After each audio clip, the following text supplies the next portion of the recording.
Hello everyone, welcome back to my YouTube channel, Mix Mashup Danger Reaction. जय हिंद। देखिए, China का एक इतिहास रहा है कि वो एक कम्युनिस्ट कंट्री है और अपने देश के अंदर हो रहे विद्रोहों को दबाने के लिए अपनी जनता को मीडिया से दूर रखता है और विदेशी आक्रमण या किसी छोटे मोटे लड़ाई का सहारा लेता है ताकि वहां की देश इसे भूल सके। ऐसे ही 1962 में 1960 में माओ के खिलाफ वहां आंतरिक विद्रोह की संभावना हो रही थी। माओ ने इसका फायदा उठाकर 62 की लड़ाई थोप दी भारत के ऊपर और अक्साई चीन का एरिया कब्जा कर लिया। उसी समय इसने ताइवान के इसे क्या नाम है अरुणाचल प्रदेश को अपना दक्षिणी तिब्बत कहता था। ऐसा नेहरू के समय हुआ था। अभी यहाँ पर सी जिनपिंग जो है इसके समय भी बहुत तेजी से विरोध हो रहा है। चाइना में सी जिनपिंग के खिलाफ बहुत तेजी से बगावत हो रही है। इसने भी वही सहारा लिया जनता का ध्यान भटकाने के लिए। इसने भी भारत से लड़ाई थोपने के लिए कई बार अक्सर उत्साह वाले काम किए हैं। अभी हाल में इसने तवांग में घुस गया। अरुणाचल प्रदेश का जगह है तवांग में जहाँ बोम डीला दर्रा भी है, तवांग जिला में है। वहां पे चाइनीज सैनिक ऊपर आने लगे भारतीय पोस्ट पर। भारतीय सैनिकों ने ले डंडा मार के कपार फाड़ दिया सब चाइनीज सबका। एक भी भारतीयों को किसी भी तरह की गंभीर चोट नहीं आई है, ना ही कोई भारतीय सैनिक शहीद हुआ है। ये हमारे रक्षा मंत्री का खुद का संसद में दिया हुआ स्टेटमेंट था। और वहीं चाइनीज मीडिया इस पर एकदम चुप है। जब चाइनीज पिटाते हैं सब ना तो एकदम चुप हो जाते हैं। आपको याद होगा जो जून 2020 पिटाया था, 6 महीना बाद बोला था कि हम लोग पिटा गए। उस इतनी होता है ऐसा आके भाज रहा था, मार यहाँ पे लाठी का पार फाड़ दिया तो चाइनीज सबका। चाइना वहां से भाग निकला और अभी चाइना कुछ नहीं बोल रहा है। अपनी जनता का ध्यान भटकाने के लिए ये कभी ताइवान के ऊपर अटैक करता है, कभी ये भारत की ओर। अभी इसके जो फाइटर जहाज थे सब वो कई बार उत्तराखंड के पास में मडराने लगे। सब उत्तराखंड के पास मडराने के भी कई रीजन है। उत्तराखंड में अभी भारत और अमेरिका की सेना यहाँ बहुत करीब नंदा देवी पर्वत के पास आकर चाइना के पास युद्धाभ्यास की। इसीलिए वो अपने ड्रोन को और उसने सबसे बड़ा जो बमवर्षक जहाज बनाया है S-20 ये बमवर्षक जहाजों को भारत के सीमा के पास उड़ाते रहता है। तो भारतीय सेना भी अपनी वायु से एयरफोर्स को तुरंत एक्टिवेट कर देती है और एयरफोर्स भी ऊपर से जाके वार्निंग देने लगती है कि अगर इधर की ओर आओगे तो तुम्हारा भी इलाज कर दिया जाएगा बढ़िया से। चाइना को पता चल गया है कि भारत की अब विदेश नीति जो है काफी एग्रेसिव हो गई और ये होना भी चाहिए। हमें अपने दुश्मनों को पहचानने में क्षणिक भी देर नहीं करनी चाहिए। इंडियन एयरफोर्स अब काफी तेजी से चाइना का मुकाबला करने लगती है। चाइना के साथ समस्या ये है कि यहाँ पे तिब्बत है। तिब्बत का पठार इतना ऊंचा है कि यहाँ पे कितना भी बेहतरीन जहाज दे दीजिए, कितना भी बेहतरीन जहाज, वो अपने फुल कैपेसिटी से नहीं उड़ सकता है क्योंकि तिब्बत के ऊपर ऑक्सीजन की मात्रा बहुत कम होती है और किसी भी जहाज हो गया उसमें ईंधन जलने के लिए ऑक्सीजन की जरूरत ज्यादा होती है। तो यहाँ कितना भी बढ़िया जहाज रहेगा यहाँ से यहाँ आने में अपनी पूरी पावर नहीं लगा सकता है। जबकि भारत का जहाज तो इधर ही रखा हुआ है यहाँ पर, इसके लिए ज्यादा उधर नहीं है, इसी को ज्यादा दिक्कत आता है। आपको पता होगा तिब्बत और हिमालय के ऊपर से कोई कमर्शियल जहाज जाते भी नहीं है सब यहाँ पे। तो इंडियन एयरफोर्स काफी एग्रेसिव में इसमें आगे बढ़ रही है। लेकिन चाइना इसे अन्य जगहों से घेरना चाह रहा है। पाकिस्तान के सहारे घेरना चाह रहा है, इधर मलक्का के सहारे, इधर तंजानिया के सहारे, तंजानिया से साथ इधर से मलक्का को इधर से और ऐसे चारों ओर से चाइना भारत को घेरना चाह रहा है। हालांकि भारत भी इससे अब काउंटर अटैक के मूड में आ गया। भारत अपने वायुसेना की ताकत को लगातार बढ़ा रहा है। एयर बेसेस को भारत बढ़ाया जा रहा है। अभी गुजरात में दिशा एयरबेस का शिलान्यास किया गया। यह एयरबेस बहुत जरूरी था। दिशा एयरबेस कहाँ है उससे पहले आपको पाकिस्तान के एयरबेस का आइडिया होना चाहिए।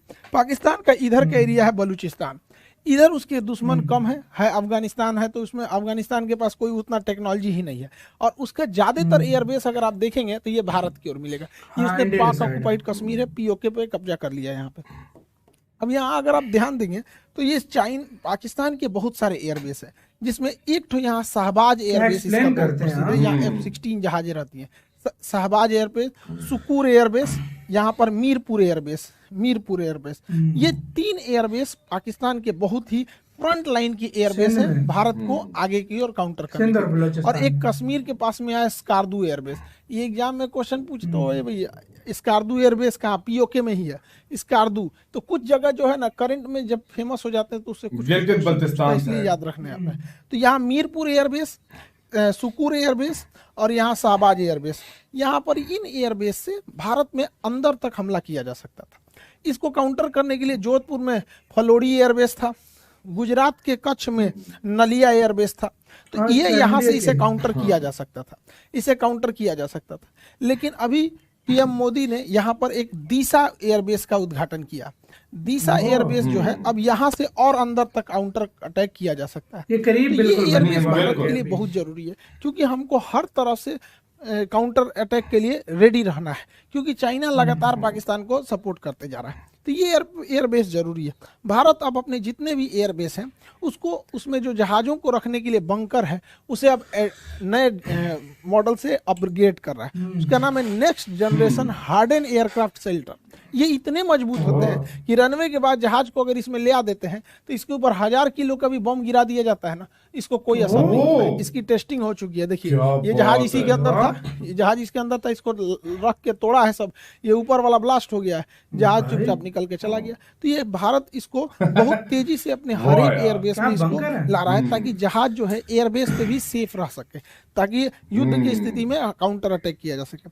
भारत इसको बहुत भली भांति से समझ गया है कि अब हम लोगों को एग्रेसिवली आगे बढ़ना पड़ेगा, क्योंकि चाइना लगातार हमें घेरते आ रहा है।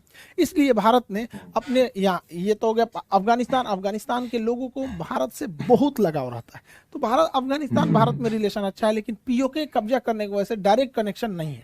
यहाँ पर है आपका तजाकिस्तान, ये ताजिकिस्तान जो जगह है, यहाँ पर भारत 2 एयरबेस ले रखा है। यहाँ से हम चाइना के लिए भी काउंटर अटैक कर सकते हैं, यहाँ से पाकिस्तान के डीप एरिया में भी काउंटर अटैक कर सकते हैं। 2 एयरबेस है यहाँ पर, एक का नाम है ऐनी एयरबेस और एक का नाम है फारकोर एयरबेस। ये दोनों एयरबेस ताजिकिस्तान में, फारकोर और ऐनी एयरबेस, इससे हम लोग चाइना के एरिया में काउंटर अटैक और पाकिस्तान में कर सकते हैं। ये सबसे ज्यादा काम कब करेगा?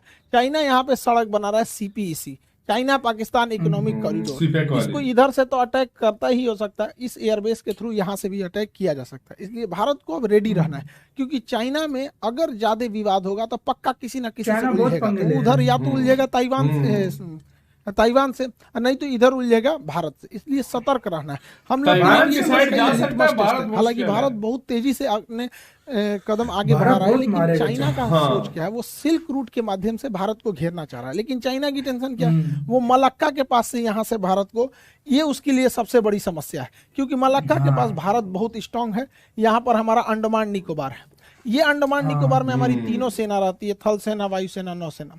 साथ ही यहाँ नीचे में कोकोस आइलैंड है, कोकोस आइलैंड।